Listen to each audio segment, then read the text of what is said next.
Now, one of the archery hunts that has become of the utmost importance at camp has been that of the Whitetail Diaries crew member Kevin Gieske, who's hunted so many times and had so many mishaps, well, that we've lovingly named his journey The Quest.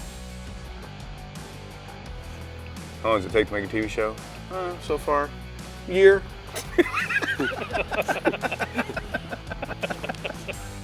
Jeff Treat made a very interesting comment about 3 years ago to Kevin on how long it was going to take him to get his first buck down.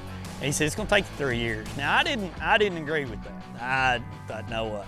But sure enough, old Creek was right. It's year number 3.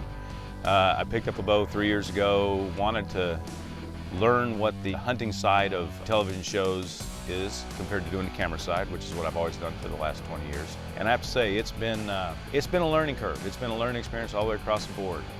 To fully understand Kevin's quest better, let's take a look back at some of the ups and downs.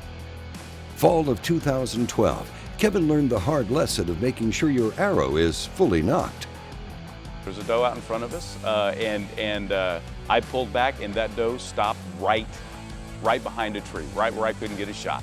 And I held it, and I held it, and I held it, and eventually I'm like, I gotta let off.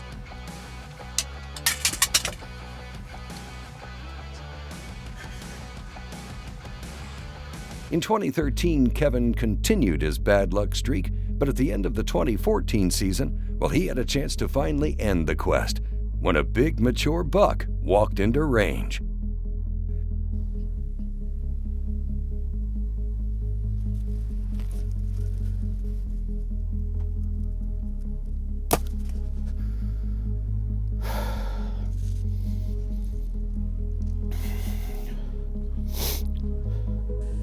You want to do the right thing. You want to make sure that everything is right. When it doesn't go right, it's an emotional roller coaster. You know, in my case, I know the shot wasn't perfect, but I was hoping that, you know, that we were going to be successful.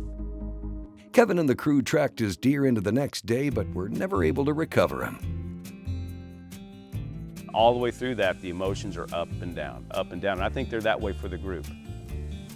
When it comes to mistakes, mishaps, and failures in bow hunting, I think Kevin has pretty much lived through them all. A lot of them are not anywhere near his fault. They're just things that happen in bow hunting. You know, a deer is a lot tougher than you ever give him credit for. I can't tell you how many deer in my life that I have cleaned that had a broadhead in it or had an old injury that have lived and you would believe is a perfect shot. It doesn't make it any easier for the hunter. So as we look at how the quest ends at the end of this season, it's with a pretty strong, heavy heart because we all know that, you know, Kevin did nothing wrong. It was just one of those, it just happens.